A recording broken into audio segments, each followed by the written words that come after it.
All right, that does it for the first half in Sacramento. The Kings down to an undermanned Boston Celtics team, 74-66 in a back and forth first half.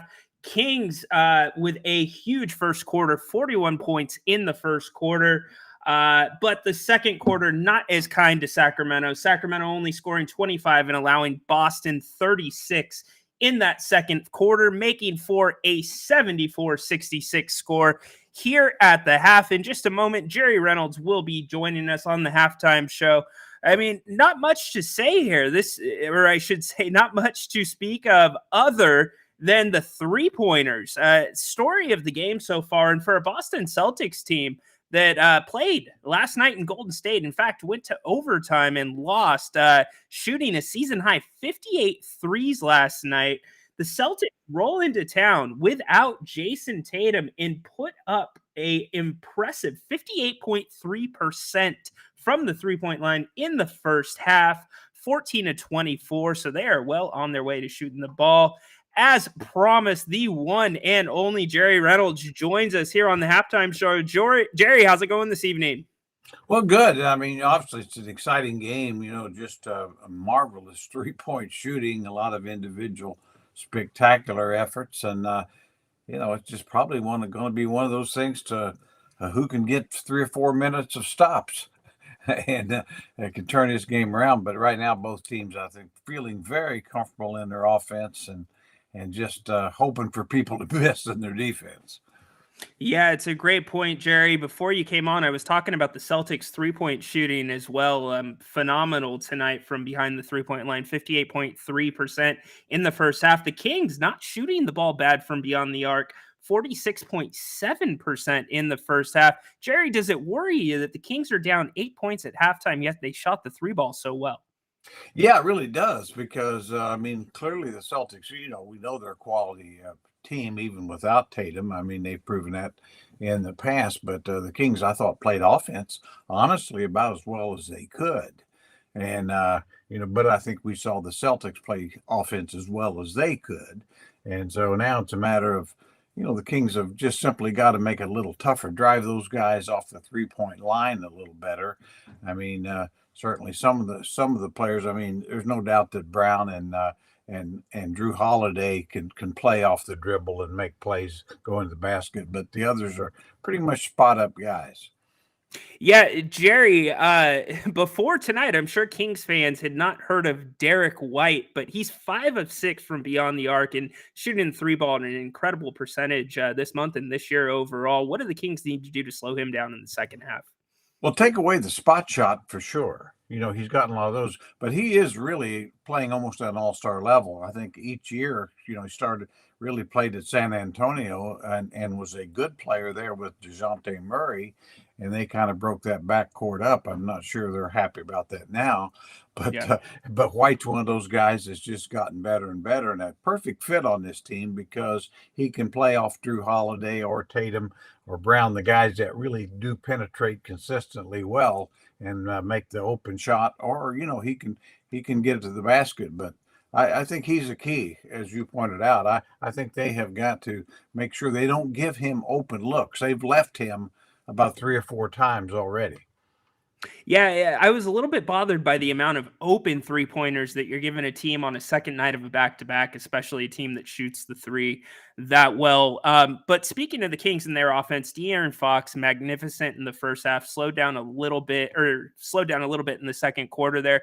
Domantas Sabonis, only 10 points, typical line for Sabonis, 10 points, 8 rebounds, but the Kings only with 18 points in the paint in the first half. Jerry, what are you seeing down low for them?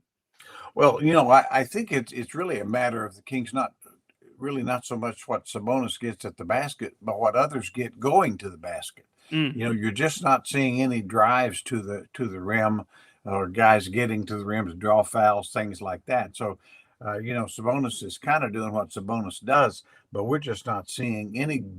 How many guys have you seen get to the line on drives or fouls called, things like that? So I think that's going to be a real key here in the second half, where it's Keegan or Harrison or Fox in particular. And I think Monk was not particularly Malik Monk in the first half. And I think Yeah. you need for the team to win. I think Monk's going to need to be Monk in his full Monk in the second half. Yeah, that is one thing that's been proven throughout the season. You do need a good game from Malik Monk, and then also the benches you mentioned. You get a little bit from Trey Lyles. You're encouraged by his open shooting, but free throws, Jerry, only 2 in the first half. As you mentioned, the Kings need to get to the line a little bit more. Are the Kings chirping a little bit too much for your liking? Keon Ellis now gets his 3rd technical foul in 2 games. Yeah, I'd have to think so.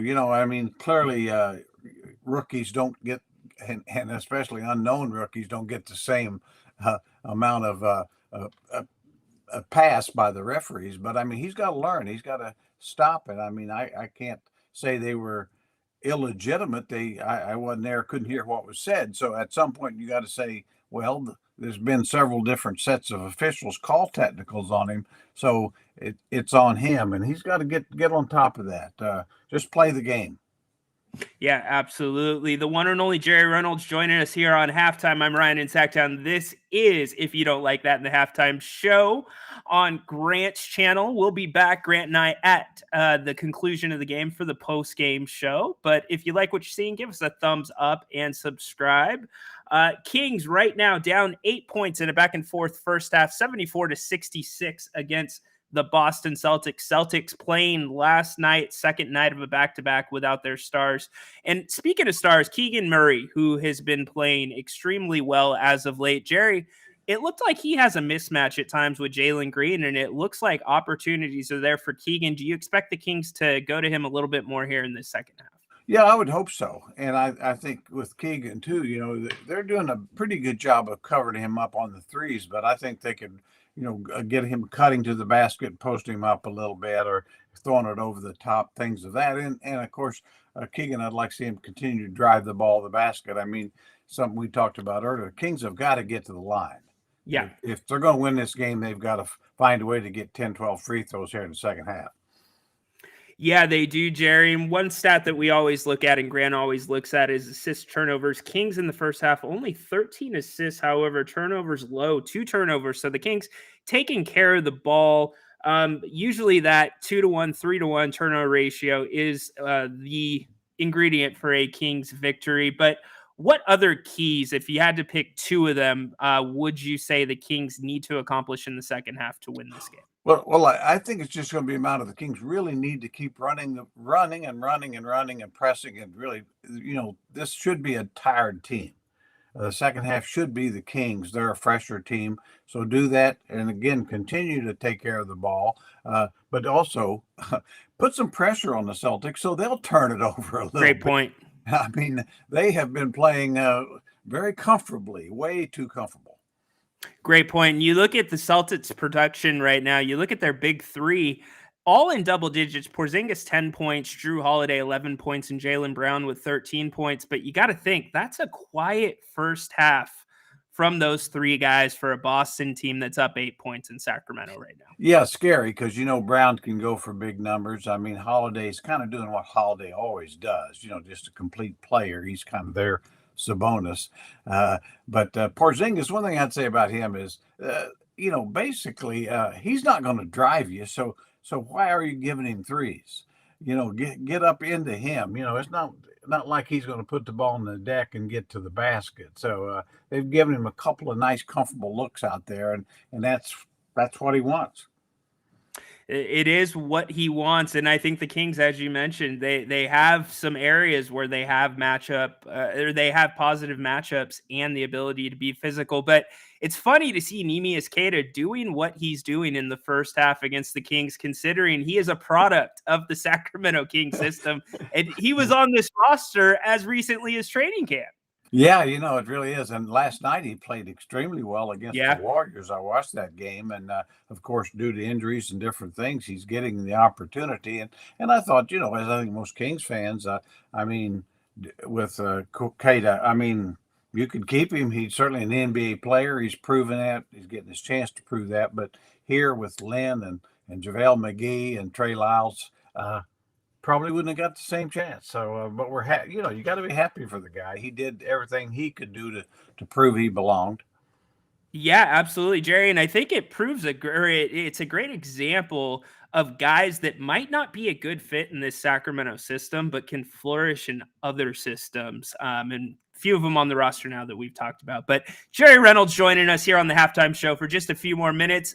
In the chat, give us your final scores. What do you think the final score will be tonight? Right now, Boston leads the Kings 74-66. Again, in a first half dominated by the 3-point shot, and a lot of up and down play for a team that was on a back-to-back or is on a back-to-back in Boston. So just to wrap things up, Jerry, you got to give us your final score. What's it going to be tonight?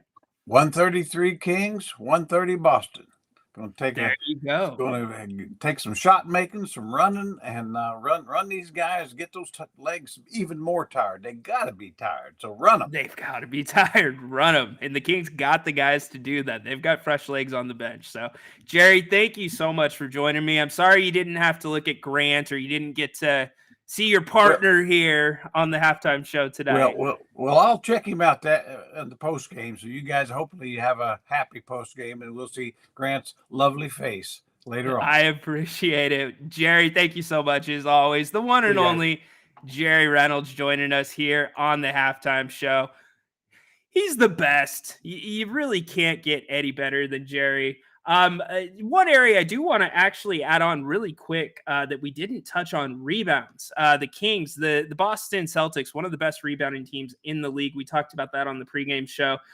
Rebound advantage 30-18, and the Boston Celtics have also gotten 10 offensive rebounds, many of those with Keita, as we talked about. So the Kings really need to pick that up in the second half. Only 6 offensive rebounds to speak of. But second half getting ready to kick off here in a few minutes. Kings down 8 points, 74-66, giving up 74 to Boston in that first half.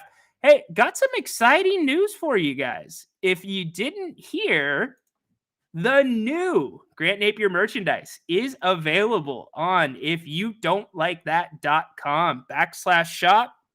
That will take you to this year's brand new store. There'll be a link in there for you to click, and you'll go to the brand new store. We've got some new items up for you to check out. We got shirts, sweatshirts. We got hats, beanies, coffee mugs. And here's the best thing about this year.